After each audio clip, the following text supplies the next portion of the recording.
శ్రీమాత్రే నమః.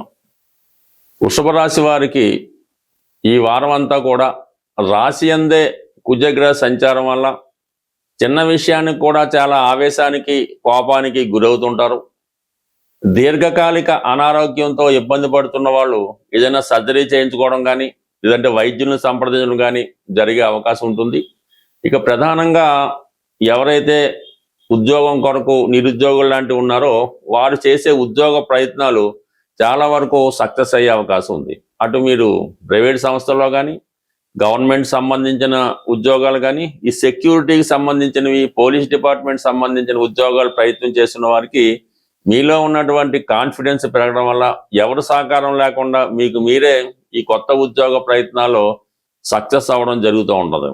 ఇక ప్రధానంగా మీకు లాభస్థానంలో శని భగవానుడు సంచరించిన వరకు మీరు అన్ని విధాలు కూడా ఎట్టి పరిస్థితుల్లో కూడా ప్రతి విషయంలో కూడా లేట్ అయినప్పుడు కూడా అనుకున్న కార్యక్రమం అన్నది 100% నెరవేరడం జరుగుతుంటది.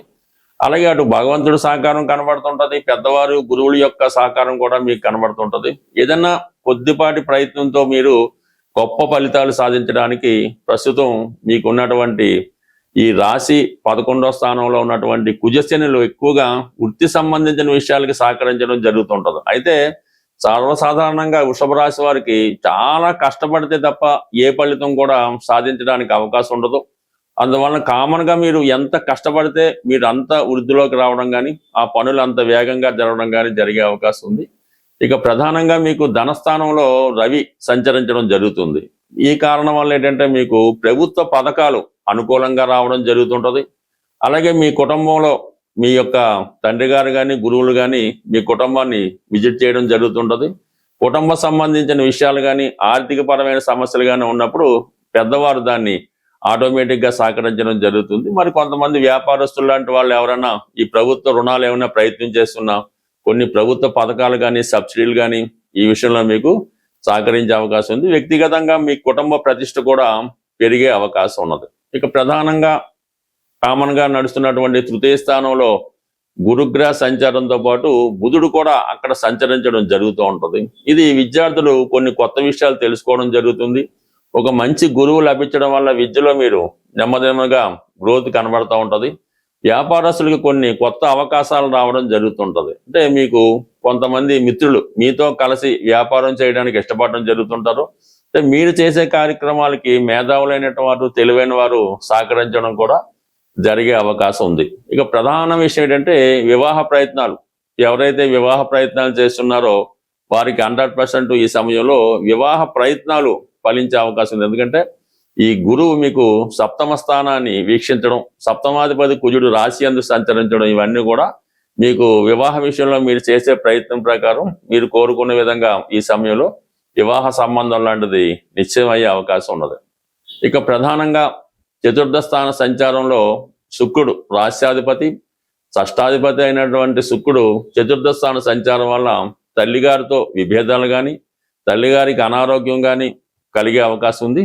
వ్యక్తిగతంగా ఈ రాశిలో వృషభ రాశిలో ఎవరైతే స్త్రీలు ఉన్నారో వారికి కొంతవరకు ఆర్థిక పరమైన సమస్యలు ఏర్పడతాయి. వారి యొక్క భర్త గారితో కానీ బంధువులతో కానీ అత్తగారితో కానీ విభేదాలు లాంటివి రావడం జరుగుతుంటది. ఇక ప్రధానంగా స్వల్ప అనారోగ్యం సమస్యలు కూడా కొంతవరకు వచ్చే అవకాశం చాలా బలంగా ఈ రాశి వారికి కనబడడం జరుగుతుంది. బట్ ఏదైనా ఈ రాశి వారికి ప్రతి సమస్య కూడా శ్రమాంతర విజయం లాగా చివరి నిమిషంలో సక్సెస్ అవ్వడం జరుగుతుంటది. ప్రతి విషయం ప్రారంభంలో ఇబ్బందికరంగా కనబడుతుంటది. కాబట్టి చిన్న విషయాన్ని కూడా ఎక్కువ ఆవేశానికి కోపానికి గురి కాకుండా చాలా నిదానంగా మీరు ఆలోచించడం మంచిది.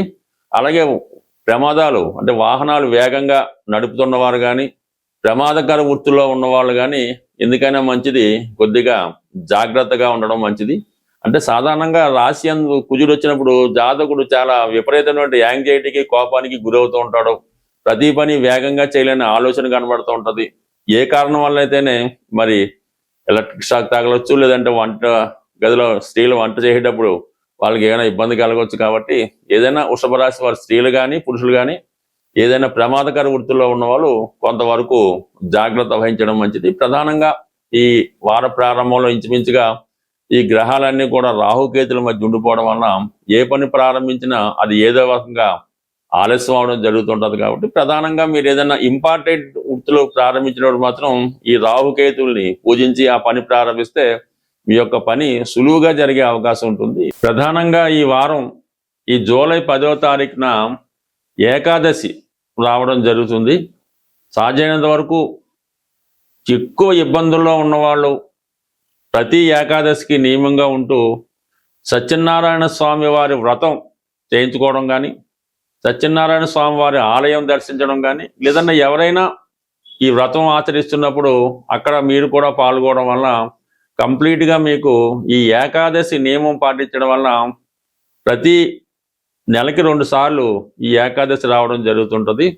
మీరు ఒక 11 ఏకాదశులు అనుకొని ఈ నియమంగా ఈ 11 ఏకాదశులు చక్కగా పాటిస్తూ సాధ్యమైనంత వరకు మీ పెద్దవాళ్ళు చెప్పిన విధంగా ఉపవాసం మిగతా కార్యక్రమాలు చేసుకోవడం వల్ల ప్రతి వారం మీలో కంప్లీట్గా ఇంప్రూవ్మెంట్ రావడం జరుగుతుంటుంది.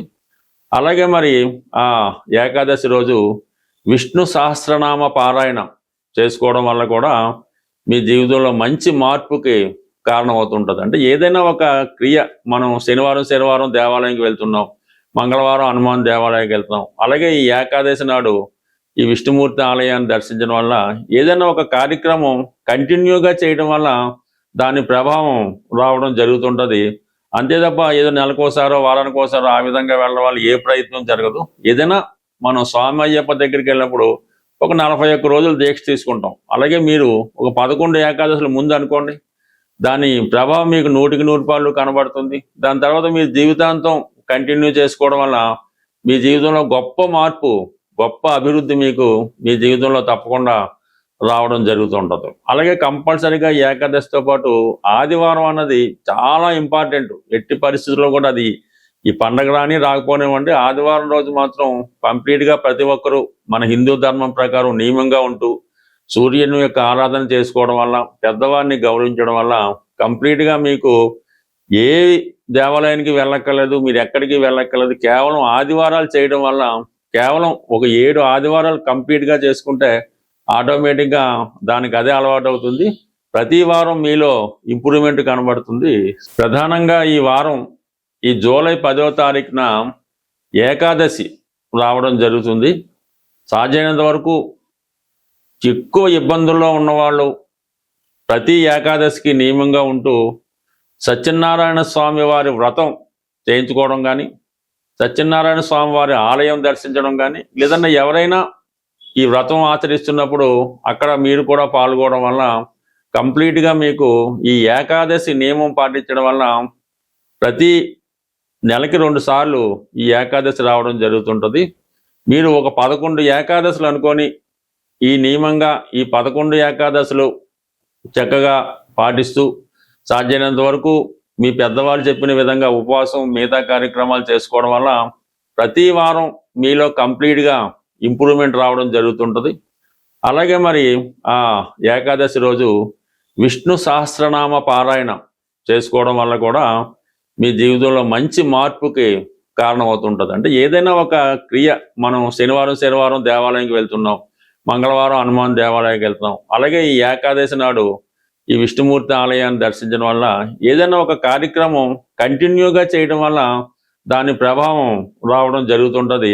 అంతే తప్ప ఏదో నెలకోసారో వారానికోసారో ఆ విధంగా వెళ్ళడం వల్ల ఏ ప్రయత్నం జరగదు. ఏదైనా మనం స్వామి అయ్యప్ప దగ్గరికి వెళ్ళినప్పుడు ఒక 41 రోజులు దీక్ష తీసుకుంటాం. అలాగే మీరు ఒక 11 ఏకాదశుల ముందు అనుకోండి, దాని ప్రభావం మీకు 100% కనబడుతుంది. దాని తర్వాత మీ జీవితాంతం కంటిన్యూ చేసుకోవడం వల్ల మీ జీవితంలో గొప్ప మార్పు, గొప్ప అభివృద్ధి మీకు మీ జీవితంలో తప్పకుండా రావడం జరుగుతుంటుంది. అలాగే కంపల్సరీగా ఏకాదశితో పాటు ఆదివారం అన్నది చాలా ఇంపార్టెంట్. ఎట్టి పరిస్థితుల్లో కూడా అది ఈ పండగ రాని రాకపోనివ్వండి, ఆదివారం రోజు మాత్రం కంప్లీట్గా ప్రతి ఒక్కరూ మన హిందూ ధర్మం ప్రకారం నియమంగా ఉంటూ సూర్యుని యొక్క ఆరాధన చేసుకోవడం వల్ల, పెద్దవారిని గౌరవించడం వల్ల కంప్లీట్గా మీకు ఏ దేవాలయానికి వెళ్ళక్కర్లేదు, మీరు ఎక్కడికి వెళ్ళక్కర్లేదు. కేవలం ఆదివారాలు చేయడం వల్ల, కేవలం ఒక 7 ఆదివారాలు కంప్లీట్గా చేసుకుంటే ఆటోమేటిక్గా దానికి అదే అలవాటు అవుతుంది.